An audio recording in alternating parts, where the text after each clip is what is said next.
There's a lack of aggressive gratitude in game dev, and that mistake is ruining game teams. You don't even know it exists. How can you use it to improve your team's culture?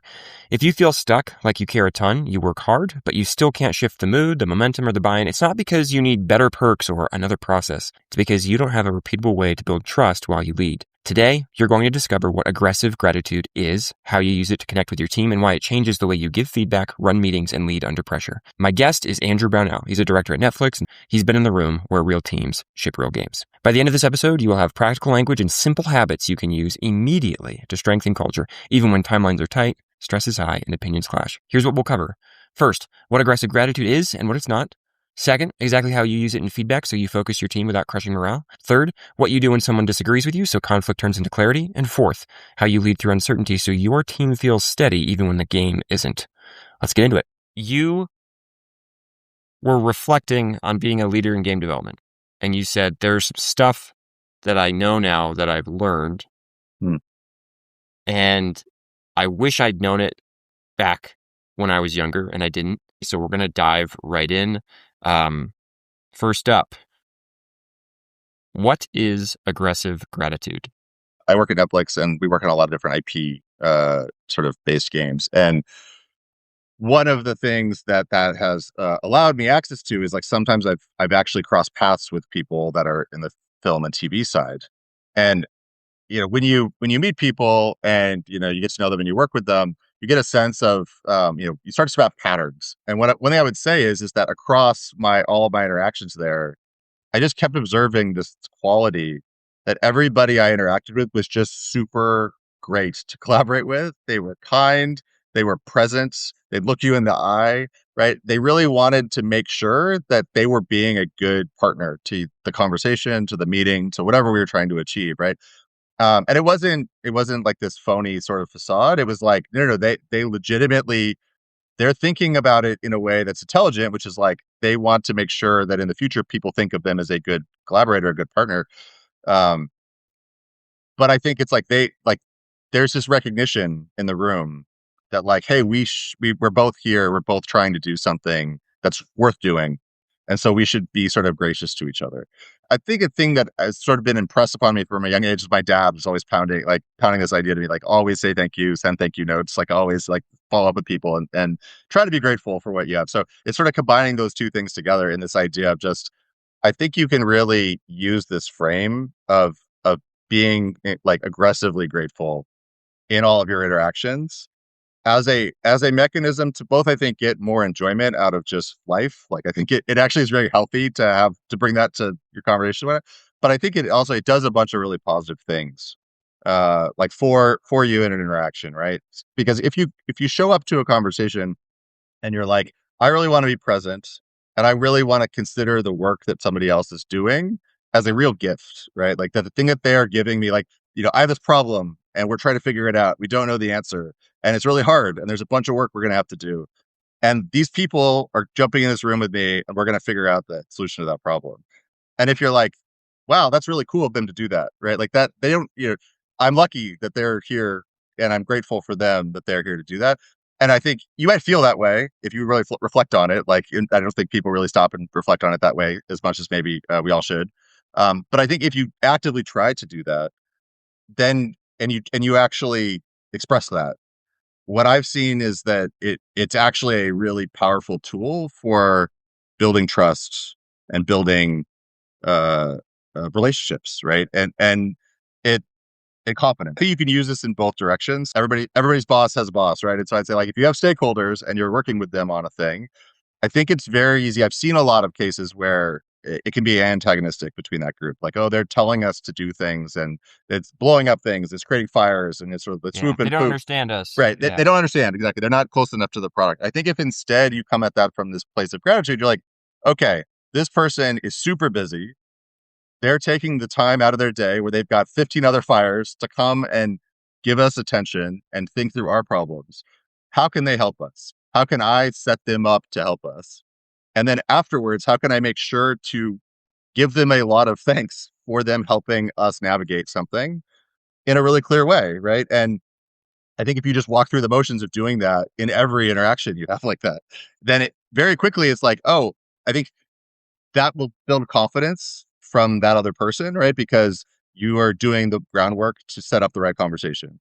But then also the fact that you follow up with them afterwards, they're going to feel good about themselves, right? Because they're like, I did it. I was successful in my job. I helped this group of people. And because nobody acknowledges this, right? Like nobody reaches out and says thank you when somebody helps them. Um, and so I think if you go that extra, that extra mile and do that, I've just seen it people are really, they're grateful for your gratitude. And so it creates this really good loop.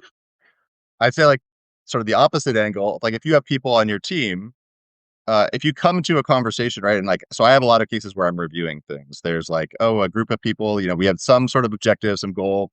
And I always explain my job on my team is to make sure we're making the right thing for the right reasons, right? Like that's the high level thing. It's like the create a vision, create a framework so that everybody on the team can make great decisions and lead us to making something great together, right? So in the context of a meeting, you might be reviewing something, and I have this happen all the time where if you look at things, it's very easy to see the problems with things, right? So you're like, we're trying to do X, and especially if you're that person who you have that zoomed out view, those problem areas, they jump out. They're like blinding you in the eyes. You're like, oh my gosh, we got to fix these things, right? That's immediately like what happens in my brain. It triggers, right? I'm like, oh shoot. And I think early in my career, I would have been really quick to be like, okay, problem, problem, problem, problem, bunch of negative feedback, right? And I think if you approach it that way, people get defensive and they get emotionally react, right? They'll be like, they actually feel attacked at some level because like people are putting their hearts into their work. And so they very much will sort of back up, they'll close up, they might react in a way that's not as professional as maybe they normally behave. Like there's a bunch of things that might happen that are not going to probably get you closer to your goal. But if instead, right, if instead you push it back to, okay, this person is here, they're trying their best, they care about the goals, they want to make something great, right? That's the frame you bring to that conversation. Then you don't start out with like, these are all the problems, these are all the things you got right. You start out with like, okay, this is what we're trying to do, right? And you totally did that in all of these ways. Like you nailed it. Like this is great. I see how you did that here. I see what you're trying to do and how it maps to this goal, right? So you're building that alignment, you're building that confidence in that person that they're doing a great job. And then you can go through and hey, there's these things. And when we talked about this thing earlier about like, this was our goal, I'm having a hard time connecting these. Can you talk to me about that? Can you explain that to me? Like, how does this connect to that?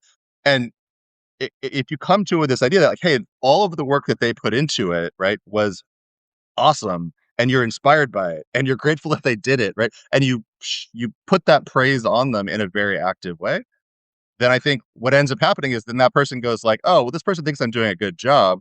We're just worried about the details, right? We're just working through getting closer aligned, and there's some stuff we need to work through, sure, but generally they think I'm doing a great job. And again, like they're gonna reflect on that, and they're gonna feel good about that.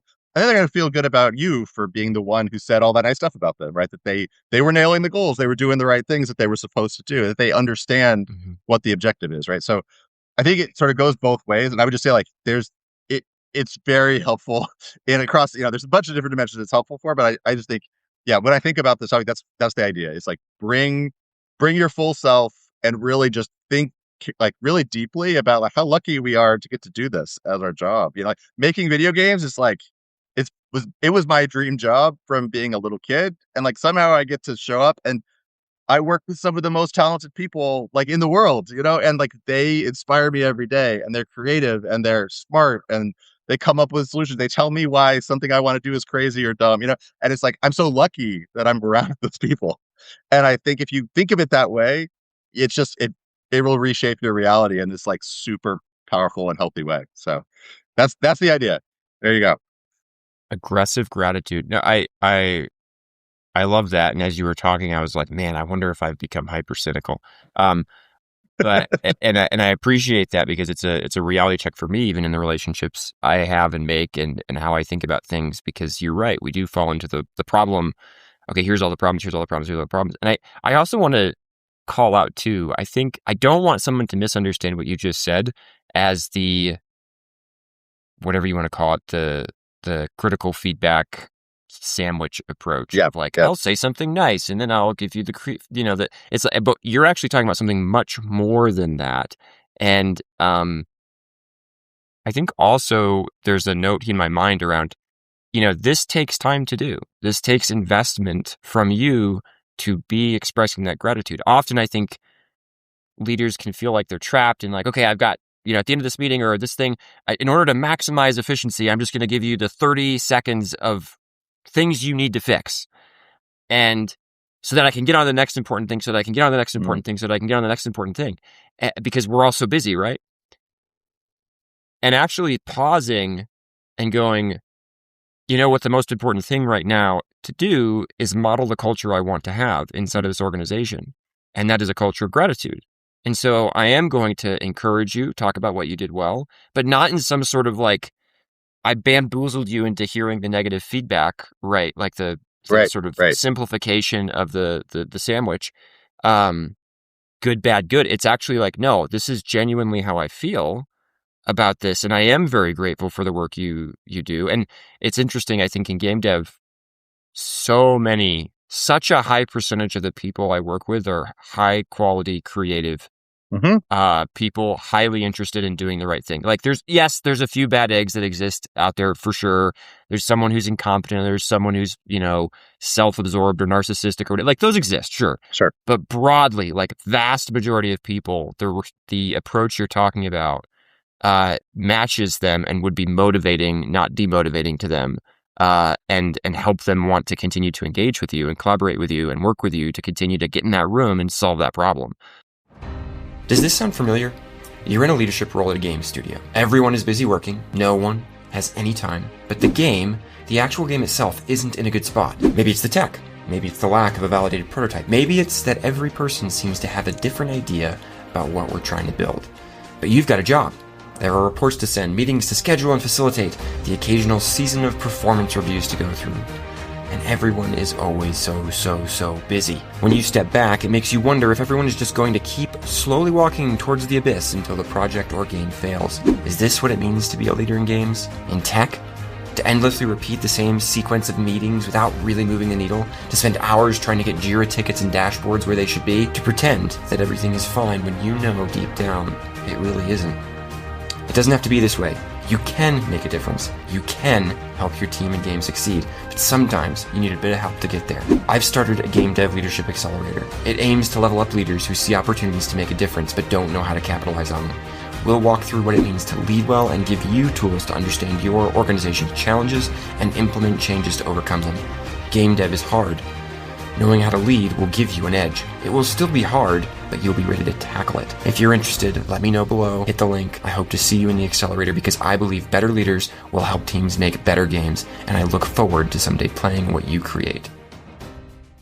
So anyway, those are some of the thoughts that were coming to mind for me as you were describing aggressive gratitude and yeah, no, I do think it's good. It's good to call out the thing you're saying because it's like, yeah, there's a potential dangerous reading there. I think it's like it's very important that it's earnest. And like one thing I might even say is that like if you are looking around and you don't feel like even upon reflection, you don't feel that the people that you're working with are showing up in that way, that also could mean something that's very useful to reflect on, right? And so like I wouldn't say that it's like every person is always doing this. It's like, well, I think if you have the right team, which and I would say especially right now where our industry is strained, there's so many talented people out there. So I would say like build the right team, get the right people in the room.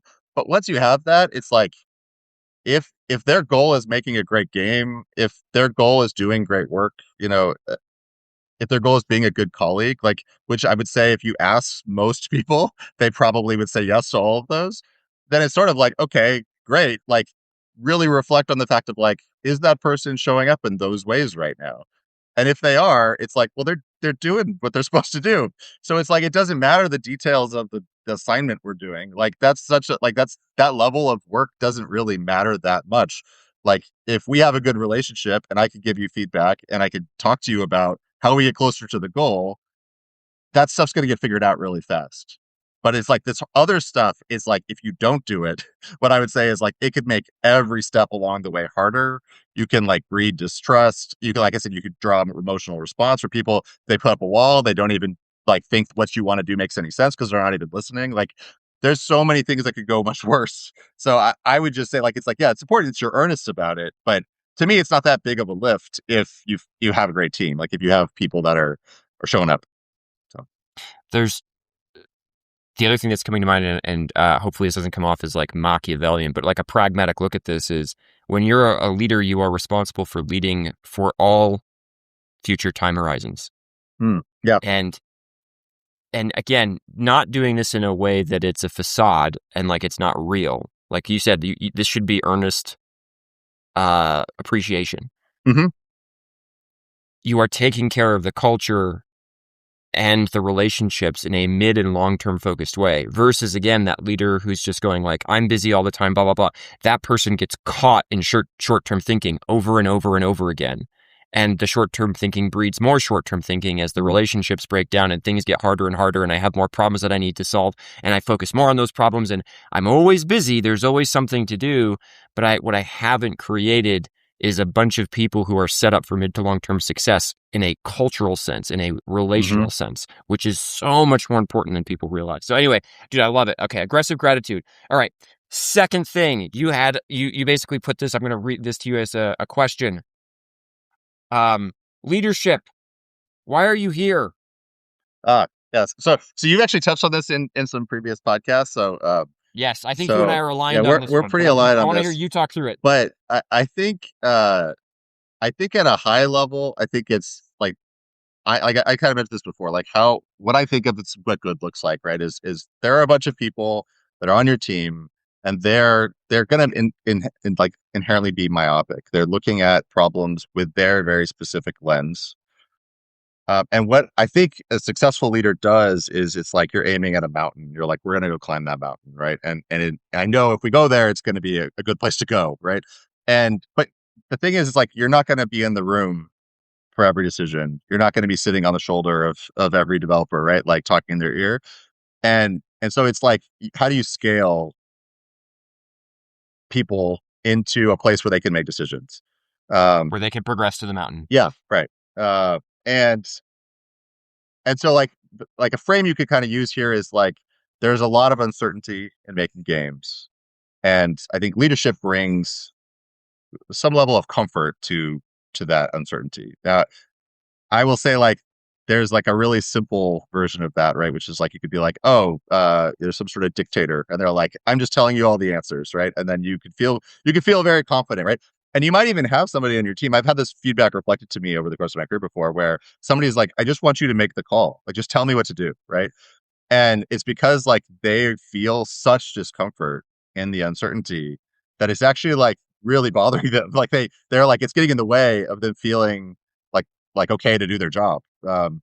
And so I think sometimes that actually is the answer. So that's what I would say is like I kind of wrote out in this this outline to you this idea of there's a bunch of different sort of like levels of this, and I would describe them as sort of like easy to hard to help a team feel comfortable.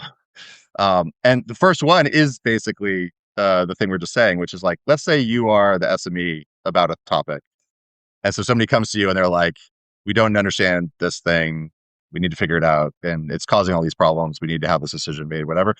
Those are the cases where like, if you're the SME about that topic or you feel comfortable, like making the call, sometimes it is easy to just be like, okay, for now, let's do this. And leave it open-ended and be like, hey, there's ways in which you could build on what I'm putting out there. Like I'm open to feedback. I'm open to talk this through if it doesn't make sense. If there's reasons that come up, blah, blah, blah, blah, blah.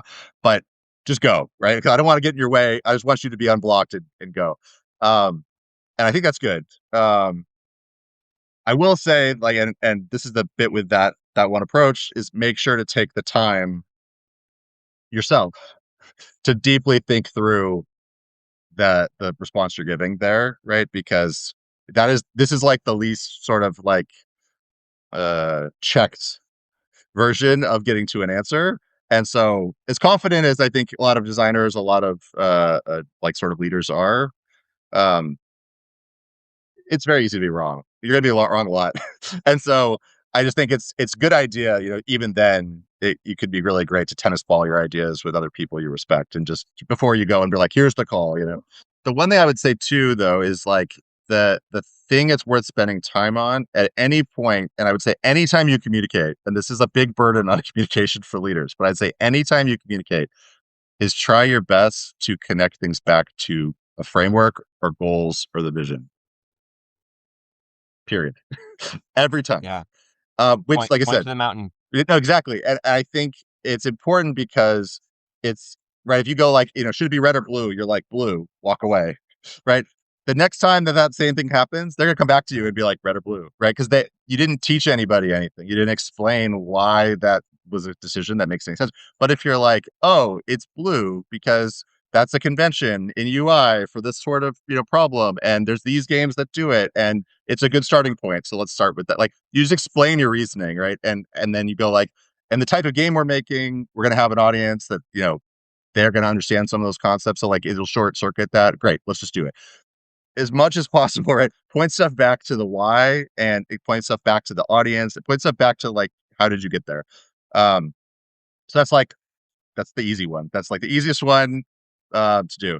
I feel like then you go up a level from that, and that's a case where if you're not the estimate. So this happens quite a bit, right? As a leader, is like there's a technical problem, there's an art problem, there's a whatever the narrative, whatever it is, and somebody comes and's like, "Hey, we need to make this decision," and you don't actually have the answer.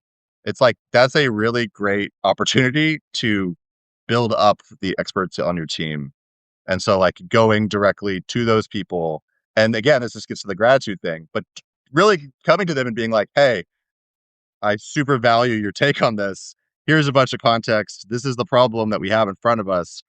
How would you approach this? Give me your thinking, like help me walk through this problem." And then I would say a lot of the time you're probably going to want to do the thing that they advocated for, right? Because a lot of the time they are the smartest person in the room for that problem.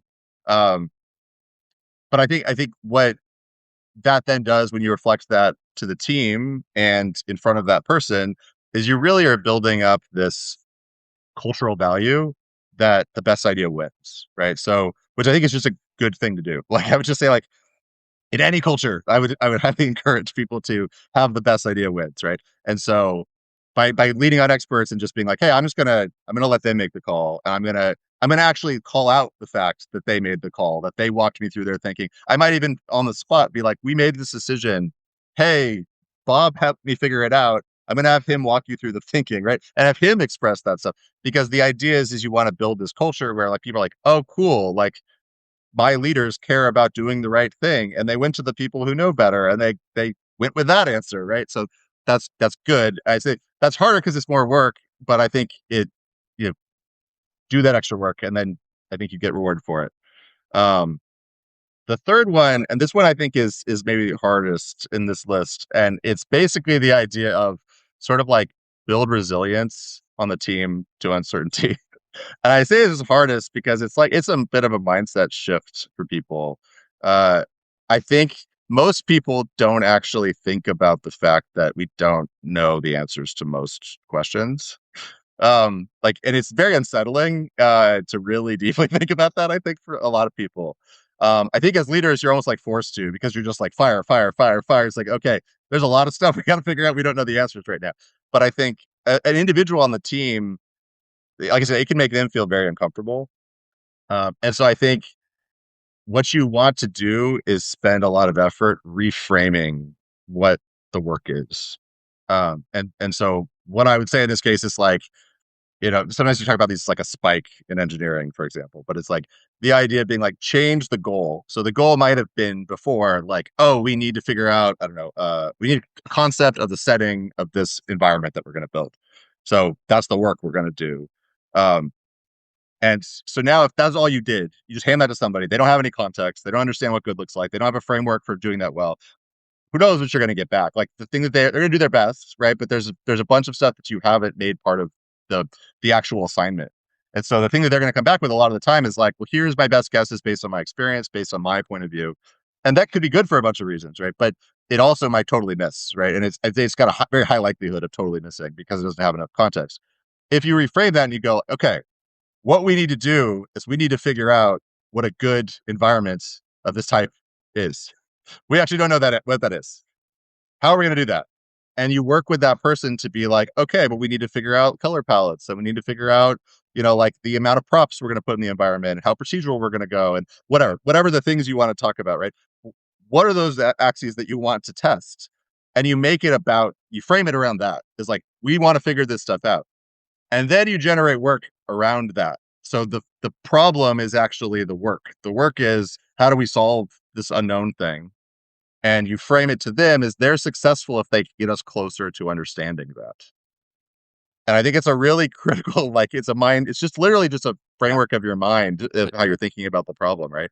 But yeah. The words you had up here that I want to just call out, the words you had in your outline that I want to call out here. Learning, curiosity. The reframe you're talking about to me is this fundamental one of, I want you thinking not about, did the thing I do work, but did the thing I do teach us the thing that is going to help us get closer to the mountain? Yeah. And that's actually the right response to uncertainty in the vast majority of cases. There's some pure chaos where you don't have time to actually do any learning and you're just operating kind of heuristically. But in most of what we do in game dev, I love what you're calling out here, because it's this reframe of, great, if I have that conversation with you and I start asking you the questions and I frame this as a learning exercise, now you may go do the exact same work you were going to do.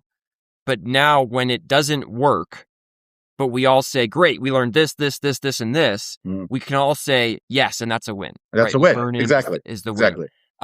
And I think the other thing that popped into my mind when you were running through the couple things, actually, one was the idea of, you're reframing your role as leader, because so many people, whether they know this or not, the way that they resolve uncertainty is by following somebody else who they believe has resolved the uncertainty or has the answers to the uncertainty.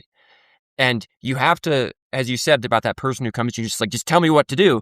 And sometimes you have to be like, let's talk about what we're going to do, because if I just told you what to do, I can make something up. Right. And many leaders do. And many leaders actually learn the wrong lesson. They think, oh, this is what I'm supposed to do. I'm supposed to make something up if I don't know. Okay, do this. And then they're like, oh, thank heavens, I know what to do. And it's like, okay, everybody seemed to like that. But it was not the best idea. It was just the idea that the leader came up with in the moment so everybody would feel good in the moment. And it taught the wrong lesson. Mm-hmm. And so you have to reframe the nature of that leadership as like, I'm helping us navigate the uncertainty, not by artificially resolving it in a moment, but by helping us recognize that we can together overcome it and get to where we're trying to go, that we can scale the mountain together. And last note I'll say, I think that there's, okay, I'm going to oversimplify the world into the two types of people thing, right? You had options 1 and 2. One is like, somebody comes to you and you end up being the expert on that thing. And it's like, hey, I can just tell you. And I think you did you nailed it, like connecting it to the why, or if it was a very short-term thing, following up with that person later to explain, hey, we had to make that decision. I made it very rapidly. This is why I made it the way I did.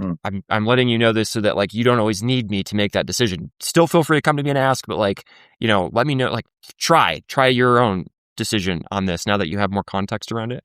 But there's the thing that came to mind for me is there's like the person who suffers from the Dunning-Kruger effect, so option 2 is, I'm not the subject matter expert and I'm going to actually be curious. I'm going to try to learn, and I'm going to put a lot of agency on your plate. I'm going to give you autonomy and try to empower you in a much more literal sense than like the cliched use of that term. I'm going to try to empower you to actually make this decision because I'm not the expert, and that you're probably going to make a better decision about this than I am.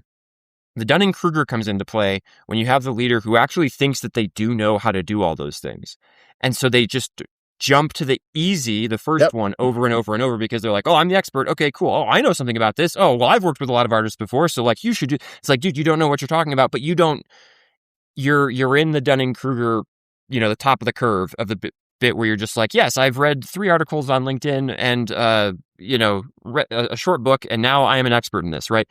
And you're making a big mistake and you don't know it. The other type of person, and so that is what I call the overconfident trap, is you fall into part 1 too much. And I know leaders who are there. I am actually in the opposite most of the time, not all the time. Most of the time I'm in the opposite trap, which is I go to 2 too much. And sometimes I am the subject matter expert and I should just say, this is the thing, this is how we should do it. And here's let me talk about why that gets us closer to the why. And instead I go like, well, what do you think we should do? And this like creates this sort of weird like I'm almost in the reverse thing. It's imposter syndrome, basically, of Mm, like, well, I didn't feel confident enough in my expertise to just tell people what to do, or and I rationalize this like it's a learning opportunity. All this stuff. It's like, dude, you're the expert at this. Just like this is a simple problem. Can you help us navigate through it and then explain why you made the decisions you did? So anyway, there's like two opposite traps you can fall for into sure. that make you too much into the second one or too much into the first of the ideas you presented. And I was just thinking about that as I was going through it, and like being aware of which one and in what spaces do I tend to fall, because that self-awareness is going to be king here for you avoiding um, really making your team make a bunch of decisions that you should be making, or making a bunch of decisions that your team should be making, and like striking that balance wrong. Yeah. Well, I mean, a little humility goes a long way, right? Like, I do think that like the trap that you're talking about with a person who's like over indexing on like what they actually know. I think they're not doing enough of that sort of the thing I was sort of suggesting, which is like you probably should be tennis balling your stuff a little bit, and you should be talking to people and getting their take, and I think just being willing to say, this is my take. It could be wrong. Like, I think in one of our previous conversations, I talk about this a lot, but like I am of the opinion that this sort of work, creative work, is very difficult, and I think people I think they under index on how difficult it is because we just see the output, right? So there's like sort of like survivor bias there, and so you sort of you look at the output and you're like, oh my gosh, it was because that person was brilliant and they made all the right decisions. And it's like, I would say, go talk to a champion designer on League of Legends. And it's like, the way you make something great is you try a bunch of stuff that doesn't work. And then you get to something that's great. And so I would go into any decision and be really transparent at all times. Like I would just say, if you talk to anybody who works with me, I am always one being the first to be like, this is why I'm thinking about this thing. This is how I'm thinking about it, like how it relates to our goals, our audience, or the vision, whatever it is. But I might be wrong. And like when we get further in this journey, we will know more, and we'll be assessing this the whole way. So it's okay. Like let's make a call so we can move forward, and Yeah, let's also just keep each other honest. Like if this isn't working later, tell me. Like tell me that we should do something yeah, else because I want to know. I want to make it great. So I think yeah, like, and that, like you said, it's like a little bit goes so far. So it's like you don't have to, yeah. you don't have to do a lot like that. Extending just that little bit of like uncertainty back into people that like, hey, I don't know 100%. It also is reinforcing this idea that a little uncertainty is okay sometimes. Yeah. So Yeah. There's a lean principle, which is you make the decision at the last responsible moment. And there's obviously like you don't know exactly when that is, but if you whenever you encounter a decision, just make the decision right then. It's odds are you're making a poor one because you have the least amount of information you'll ever have about that decision that you're just about to make. And like you said, in so many of these decisions, we tend to get caught in the short-term thinking of, oh no, I have to do this and I have to do it right, and the decision I make is final. And so often, like we work in software, this is code at a base level, mhm. right? When we think about it, we can change it. It's malleable. The cost of change actually, not always, but often, is much lower than we think, and we have the opportunity more than we realize to take the time and go, here's a decision. We're going to run with that. We're going to see what happens. We're going to learn from it. And if it's wrong, that's okay. That's normal. And like you said, I think that actually puts something into everyone's mind that it's okay to be wrong. It's okay to do something that doesn't work out the first time. Yeah. I joke that one of the things I learned as I became a more experienced producer, I didn't necessarily get better at picking the right solution, even though like my toolbox expanded Hmm. and I probably did get a little bit better.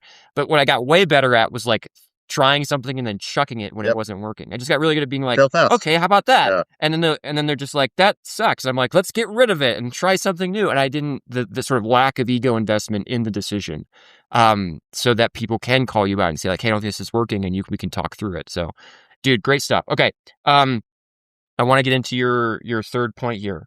So this is one I think this is a counterintuitive one that has a lot of power. So the way you wrote this, and I want you to talk through this, um, spend more time one-on-one with someone when they disagree with you.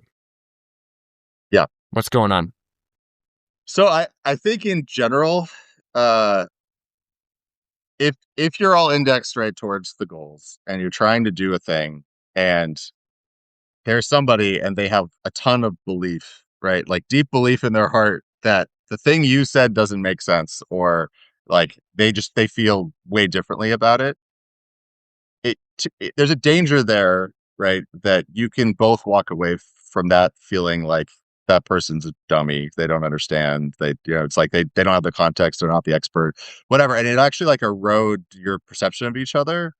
Um, and that's rarely going to lead to you making great stuff together, right? So if that's your goal, right? Your goal is to lead to like, let's make a great game. Let's work together to make it. Let's collaborate, right? If that's where you want to get to, then I would say like those are real big moments where you should take a step back and really like think about, okay, this person sees the world in a different way than me. They have a different perspective. I could be wrong, right? Like straight up, like I could just be wrong.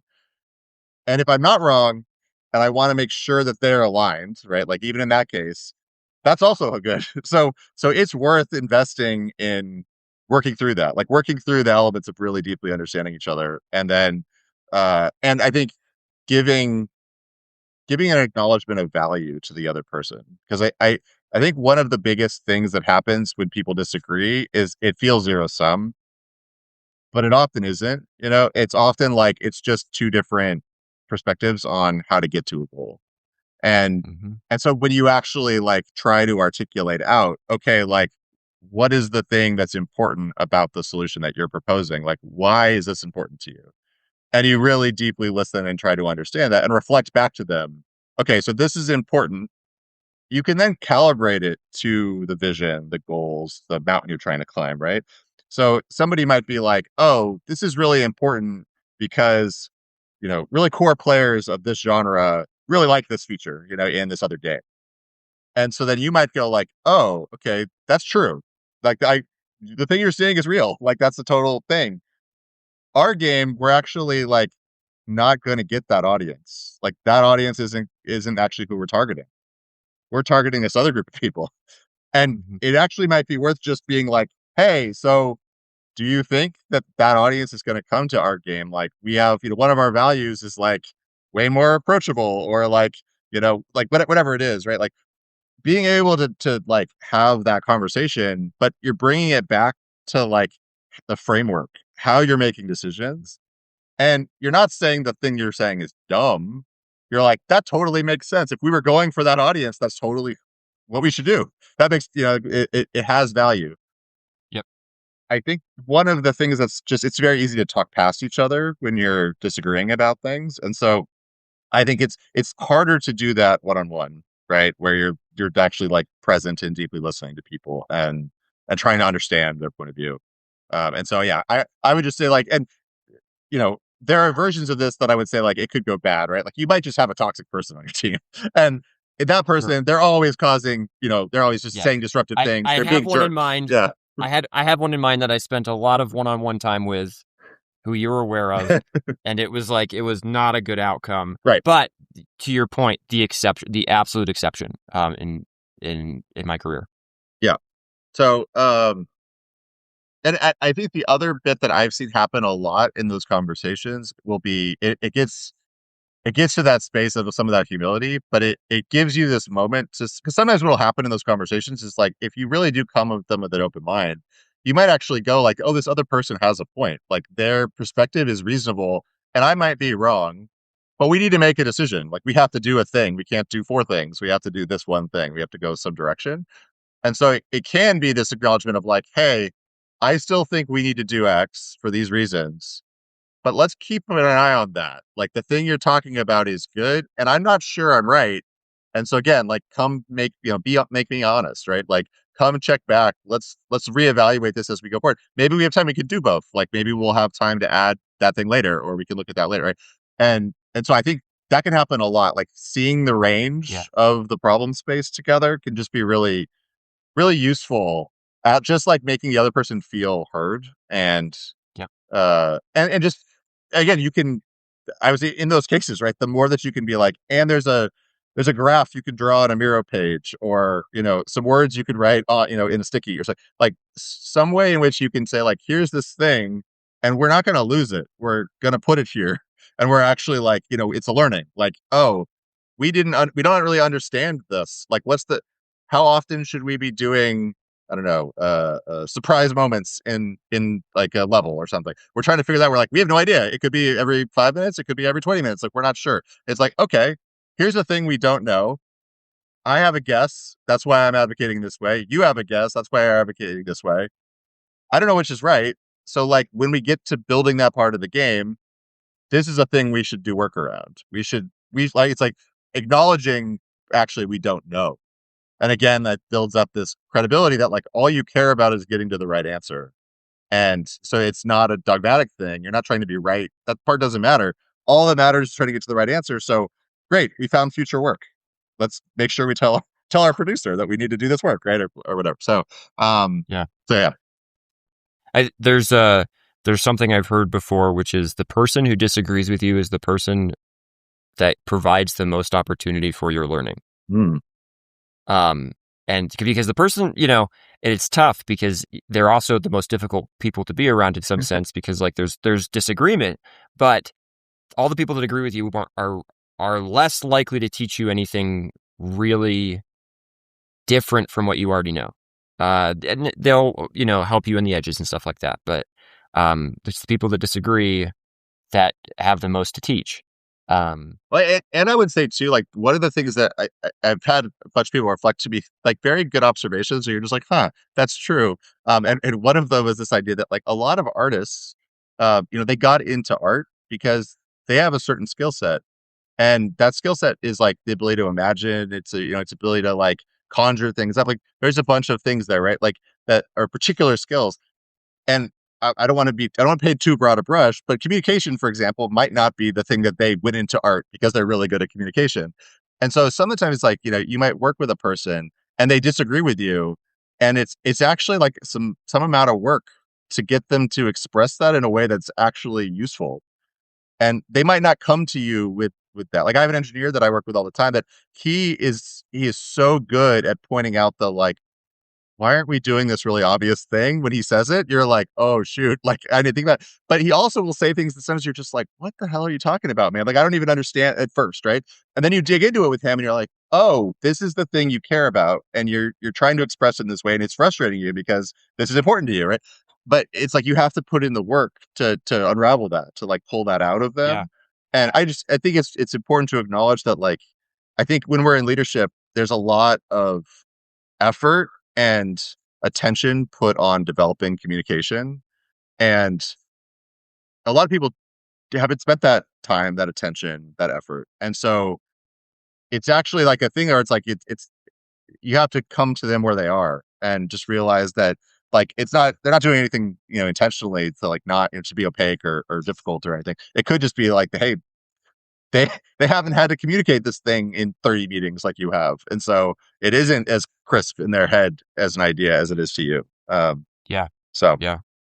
No, yeah. I love it.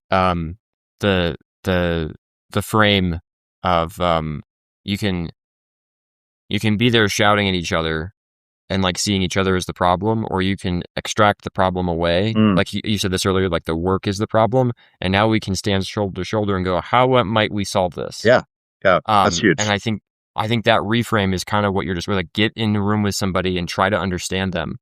Not say you'll always succeed and not to say they'll always be right, but again, thinking mid to long term, what kind of organization do you want? Do you want an organization that will spend that time to do that, or the organization that when we disagree, whoever has more authority or influence or whatever just wins and the other person feels bad about it, right? And yeah, good stuff. Okay. Fourth thing that you had on your list, and this one's really cool because I think you're going to take this in a direction that is, people are going to agree with your statement, and then you're going to start talking about it and they're going to be like, oh, he means this in a different way than I thought. Yeah, it is interesting. Yeah. So the statement you wrote, the quality of your team is everything. Mm-hmm. Yeah. So one thing too is I would say the reflection of everything I said up to this point, you might think to yourself like, oh wow, this person's lucky. They work with all these wonderful people that like when they work through problems, it all goes perfectly swimmingly, right? And I would say like it doesn't. It's always a challenge, and like that's working with humans. Humans are complicated, right? But what I will say it helps a lot is if you hire people that are kind and thoughtful and professional and motivated, right? And hungry to do well. Like there's the profile of just like if you hire that kind of a person, they're good people first, right? uh it makes everything a lot easier. And and I would just say, it's like you have some of your highest and your lowest points in creative work, right? Because like I worked on like I'll just say in my current role, like we've had a bunch of projects that we spun up and then for great reasons we had to walk away from. And, being the person who's like, hey, I called the mountain, we climbed the mountain part of the way, and then I was like, so guys, we gotta go back. We gotta start back at the bottom of the mountain again. That's a it's tough because it's like that it hurts. It hurts people. And I've seen literally like souls get affected. Like you can look in somebody's eyes and just see like, oh no, this is a big hit to like all this heart that they put into their work. Uh but I think people will come out of that and immediately be ready for the next challenge if you've hired the right team. And so I think there's just so much, and I would say part of this too is interesting is a reflection I had my time at places like Riot versus my places like being at Netflix now is like I had this really weird experience when I first got to Netflix that I thought was really neat, which was like it's very early, like I was like one of the first devs hired in games here.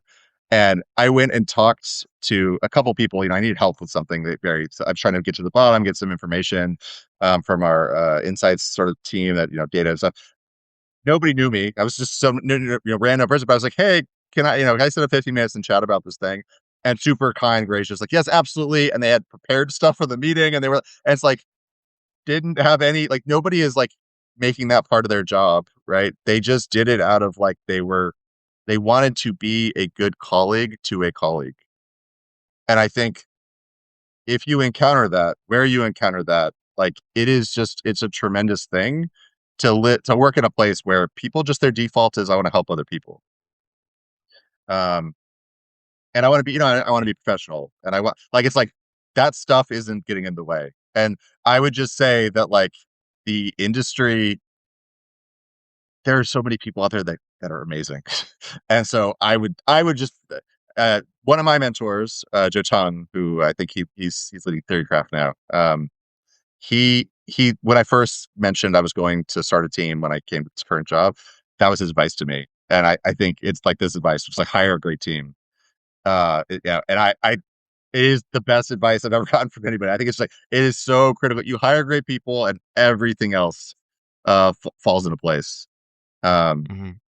But what you mean by great here is not, oh, oh, these they're the best best. in class, Yeah, most right. pedigreed, blah blah blah. You're talking here like the words you used, kindness, um, professionalism, like there's a be good people first and then bring that to work. Well, because so I think a while ago somebody shared this framework with me, and I'm sure you could look on the internet and find a better version of it. I'll just try to paraphrase, but just this idea of like if you're trying to improve somebody, like they want them to learn, it's actually like very difficult to get somebody to change their character, like who they are down to the like Hmm. are they a liar? Are they honest? Right? Or are they dependable? What matters to them? What are their like big overarching goals in their life? Like that stuff is kind of like that's who you are, and you're not really going to change that in somebody. Like that's what they are. I think if as you go up, it's something like developing deep expertise in something. Well, that might take a lot of years to accomplish, but again, it's like that's like you can learn that stuff. But if somebody doesn't have it, right, I wouldn't be like, oh, you're a concept artist. You really want to become like an engineer tomorrow. I might be like, okay, that's cool, but I just know you might be the exception, but most people are going to take years to be able to become an engineer. So like that does make a lot of sense. If there's like a smaller pivot, you might consider it because you're like, oh, you already know you're really good at I don't know Illustrator or something, and then it's like you want to pick up After Effects. It's like, oh, okay, I can see like that's not crazy. So learning like skills, right? Learning like minor expertise, that's actually a thing, and it's like you could be more willing to train people into that and work with people when they have deficiencies there. And so I would just say is like when you're hiring, don't worry as much about some of those details. Like sometimes you need somebody to hit the ground running, hire, I'm working in Unreal. I need somebody who knows Unreal. Yeah, you should hire somebody who knows Unreal. But if it's like, there's this really like small minor thing and it's like, oh, they don't know, they don't have experience doing that exact specific thing, but they've done some other stuff that's similar, that might be fine. You might have a lot of success hiring that person. But I think it's like, is this person like, when you're like, hey, we have this problem, we don't have anybody on the team who knows how to do it, and I think you might be able to help us by flexing a little outside what you normally do. Would you mind doing some research, figuring out how we would do this thing, and then maybe like making some sort of really quick video that explains what you learned. And you have people who shoot their hands up in the air to do that. That's where I want to work, right? I want to work in a place that's like, how do we win? And that's what people care about. They care about the results, the outcomes, right? They don't really care that much about like what they are doing. And so like, I feel very fortunate in my role now as I'm surrounded by these people. I'm surrounded by people that are like, hey, we need to do this thing for the first time. And I have multiple people who are like, oh, that's cool. I can help out in this way. I'm willing to help out in that way. And they want to contribute. They're finding extra ways to contribute outside their role, right? So I think it's just you want to create that surface area for like, it's like hire great people, and then they will do an outsized amount of output almost every time. And so it's just, I would spend a lot of time looking for those types of people that are going to do that. Yeah. There's a model that a guy named Bob Holtzman explained to me, and I think he was pretty clear that it wasn't his model, that he heard it from somebody else. So I don't know. It's one of those like descended from, who knows. It's knowledge, skills, attitude, character, and it's actually a 2-axis graph, and one is like, how hard is it for somebody to change this, or how hard is it for you to change this in somebody, where knowledge is the easiest thing to change, skills are harder, attitude is harder, and character is insanely difficult to change. Like you can give someone knowledge to some extent. I mean, they can try to cover their ears or whatever, but like character, they have to opt in and they have to believe, like, it's just not going to go. Yeah. And then the other one was impact to your organization if this is misaligned. Right. Yep. And it's basically like each one is the same thing. Oh, were you missing some knowledge? Odds are not actually a huge impact to the organization. There's some edge cases there, but like, we'll teach you, you'll be fine. And it's not hard to teach you. Skills. Oh, you were missing a skill. Okay, maybe we have to go teach you a skill. Yeah, there's an impact to the organization you didn't know. Like the Unreal example. You didn't know Unreal. Okay, that's a burden. It's going to have some impact. But again, even if I hired someone and they didn't know Unreal as well as I thought or wanted them to, that might be fine. They might just be able to like, hey, let's get you some mentorship and like, we'll throw some tutorials at you. You'll be good. When we start getting to attitude and character, the impact of having people that are misaligned in attitude and misaligned in character is so high. Yeah. And it's high in ways that don't show up in the product. Yeah. That don't show up immediately anyway. They actually show up in the culture, they show up in the team, they show up in the collaboration, they show up in the trust and the relationships. And so anyway, yeah, quality of your team is everything. Hire for values and character. Yeah. I love it. Well, I will say, like, to pile on the thing you're saying is like, I would even say like, aligned with your values is good, because I do think that the person who, there are plenty of people I've worked with like this, that they're very motivated by their craft, right? They want to be like the best illustrator in the world. Yeah. They want to be incredible at that skill. And that's a totally reasonable perspective. But I would say like, that's misaligned with the culture of games I want to make, right? Like it's actually not that important to me that you are the best of the best at this thing. Are you trying to do great work? Okay, that's the bar. But those are different bars, right? And I think it's, if you came in and you're like, it's deeply important to me that I'm getting way better at this thing, there's going to be a bunch of things you're going to want to be doing. And I might be like, well, that's not the work we have for you. Right. And so there's clearly going to be a lot of friction there. So yeah, it is that. It's like, it's not as simple as like, like, it's not my view of the world, but I would say like, whatever view as a leader you want to build, hire for values first, right? Hire for character. So yeah, 100%. There's an acquaintance we both have from past work who said, I'm not an artist, I'm a game dev. And I always appreciated that about them. There was another person I knew who was quite expert, very, very, very good, quite a craftsperson in an art discipline, and would absolutely refuse to do work that was blocking the team because they didn't have time to not do like final sort of polished work. And we needed to get like something play tested, and they just outright refused. They were like, "No, you let me know when you need it done right, and then I'm going to go do it, and I'm going to do it once, and it's going to be really good." And I was like, "We need to get this thing play tested, and it's hard to play test when it doesn't have animation." And so can you go do that, and can you just give us some, like, spend 15 minutes, man? Like, please do this. And they refused. It was very interesting. And it spoke to that again, that misalignment in attitude. So anyway, this is great stuff. All right. Normally I ask a question at the end of any of these. Yeah, go for it. And whatever you want. But well, so the problem is, the question is, hey, any advice for leaders in game dev today? And that's been this whole episode. So this whole episode has just been advice for leaders in game dev. So I guess I'll ask, any more advice or anything you feel like you wanted to cover that you didn't before we wrap up? I don't think so. I think that was a pretty good conversation. I mean, I would say, like, one thing we didn't talk about, and it's not exactly, it's probably related to leadership, but maybe it's more on the sort of like product design side of my brain. But it's something I always try to encourage people. And it's something I do think I largely picked up when I was at Riot. And it's just this idea of, like, really, like, being curious is very powerful. And I would kind of encourage anybody to find things to be curious about and really chase that down. Like, I think bringing that, like, frame of curiosity with you a lot of the time is great. Like, as an example, like, I play a ton of different games, like, all the time. I'm always trying out new games. There are a couple games I'm like, oh, I like this game a lot, and I'll put in, 100 hours or something.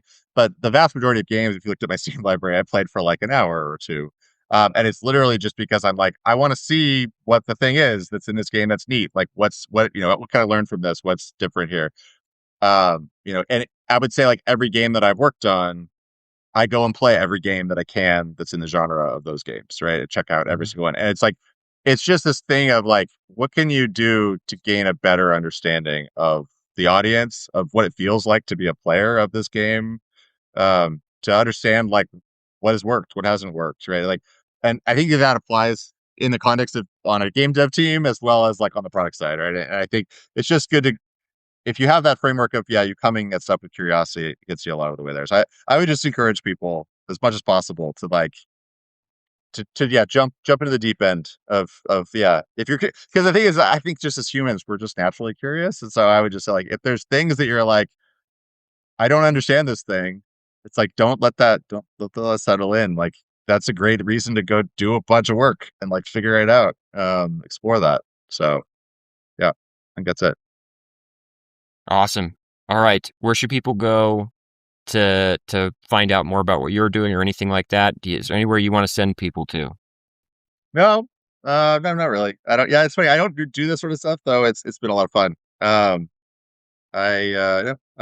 mean, I'm around. Okay. I'm around. I'm making games. That's the thing is, I haven't done a lot of speaking or anything like that. I some level, like, point in my life, I want to do a GDC talk, but I haven't gotten there yet. So, but I will say, it's like, I look at people like you, and I'm immensely grateful for what you're bringing to the industry. I think there's just a lot of wisdom that, like, we're not aware of. And I think you're helping shine a light on a bunch of that. I think it's really great. And I've learned so much from a bunch of people who have been on your podcast, but just, I think, in this space, right, of talking about games and game dev, and that's what I'm saying is, like, it's very easy to be grateful for what exists in our industry. There's just so much that's, like, it's incredible. It's like every time I'm like, oh, I think I have a pretty good grapple, on a topic or something, and then somebody will talk about it and be like, oh, shoot, that's really thoughtful. I hadn't ever considered that before, And you're just like, oh, nope, there's way more to learn than what I've learned. So, yeah. It will always be true. All right. Well, with that, we'll wrap up. Thank you so much, Andrew. I appreciate the time. If you're listening, you enjoy this, please subscribe. I do solo episodes. I do guest episodes. This has been awesome. If you're a leader out there in game dev, I hope you learned a lot from this. everything in here is gold, and it's stuff that we don't tend to teach in our industry. So with that, we'll wrap it up. I appreciate you. Appreciate you. Okay, major takeaways from this episode. Look, there were the big four. I'm going to run through them. First, practice aggressive gratitude. Be a person who not only acknowledges internally, but also expresses thankfulness for the people around you and the work they are doing. And this applies to the people you lead, to peers, to your boss, and other more senior leaders, everybody. Be careful of always seeing the problems and focusing all your attention there. See the good in the people around you. Second, as a leader, you guide people to be okay with uncertainty that is all around, in game dev especially. You keep them focused on the mountain we're trying to summit. Don't pretend the uncertainty away. Instead, have the humility, the curiosity, and the willingness to learn and allow others to learn so you can make progress. It's important in this to encourage others to make the decision when they are the experts, but don't be afraid to make the decision yourself when you are the expert. That's okay. It's also fine not to have an answer and for others to know you don't have the answer. You are there to help everyone get to the answer, not to always have it right away. Third, spend time with the people that disagree with you. Seek to understand and learn from them. Don't fall into the cognitive trap of thinking they must be dumb just because they disagree with you. Part of this is recognizing you might be wrong. And some of this might just be acknowledging there are multiple valid approaches to solving any particular problem. Be focused on finding the best solution. It'll build respect with those you lead. Fourth, the quality of your team is everything. But this isn't just about skill set. In fact, often having the best attitude or the best character matters a lot more. Seek to work with people who are willing to do what needs to be done, not just the people who think they already know how to do everything. Imagine you had a team of kind, professional, hardworking people who love to help others achieve goals together and were willing to look silly or try things they didn't know how to do to get there. That would be amazing, and that's a good target to aim for. With that, we'll wrap this one up. Thanks for listening. If you like this episode, hit subscribe. Appreciate you.